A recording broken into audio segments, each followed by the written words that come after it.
even if the world is 100% completely built out, we'll have to start renovating and replacing things. So there's always going to be a need for engineering, and there are so many options out there.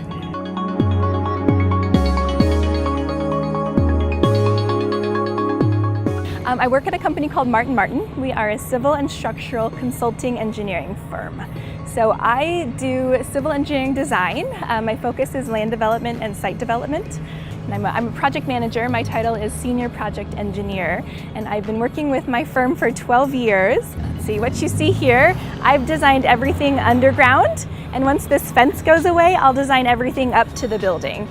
I do utilities underground, so everything that this building needs to function, sanitary sewer, domestic water, storm sewer, to make sure the roof drains are going somewhere and that the site isn't draining. I do road design, traffic signal design, grades, so setting the grades of the building and where the floor levels are. About 25% of my day is answering and responding to emails.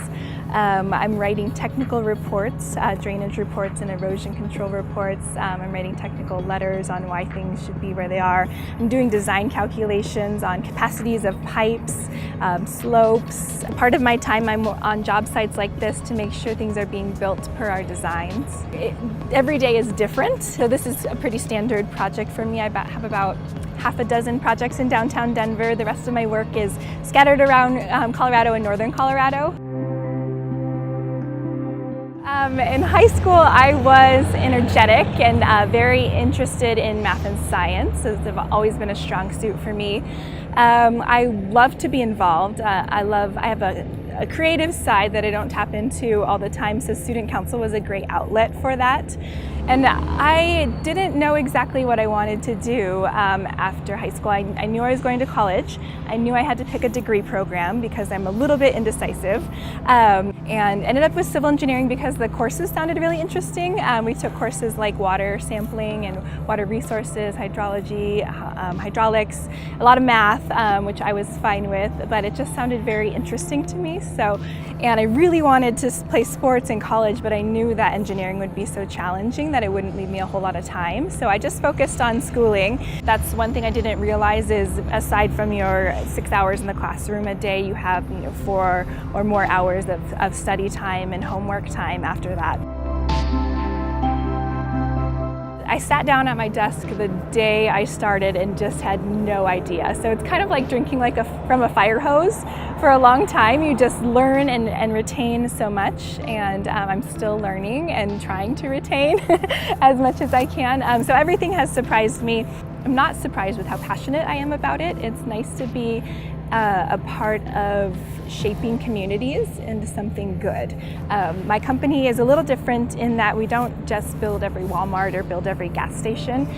We're a part of teams that do spotlight, highlight projects that are really enriching the lives of the people and the communities that we're involved with, and adding a purpose. Communication is so important to make sure that your designs are coordinated with all the other disciplines, to get your point across, to stress how important something is and why it affects another thing. And a lot of times what I'm doing is highly technical, but I'm working with people that have just a basic knowledge of what I'm doing, so I need to be able to explain to them why things are important or why things are done a certain way. Plus, being friendly helps too. A lot of times I'm at the mercy of the city or some kind of review entity, and we need to work together to make something happen. And work is awfully difficult if you're not having a good time and if people are hard to work with.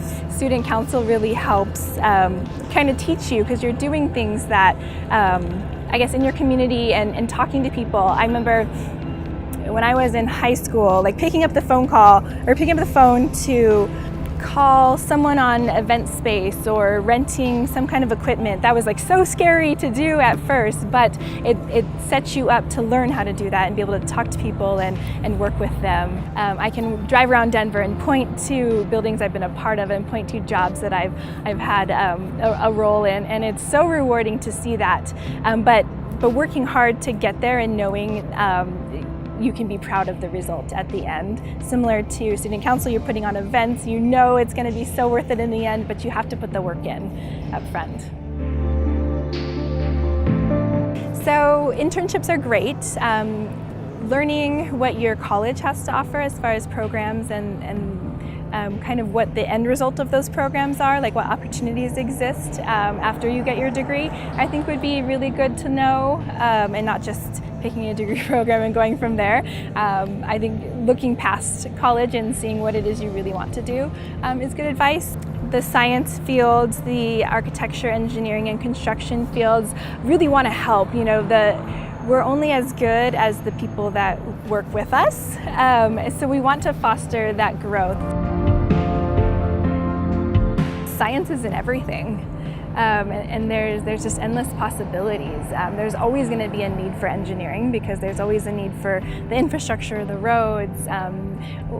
Even if the world is 100% completely built out, we'll have to start renovating and replacing things. So there's always going to be a need for engineering, and there are so many options out there.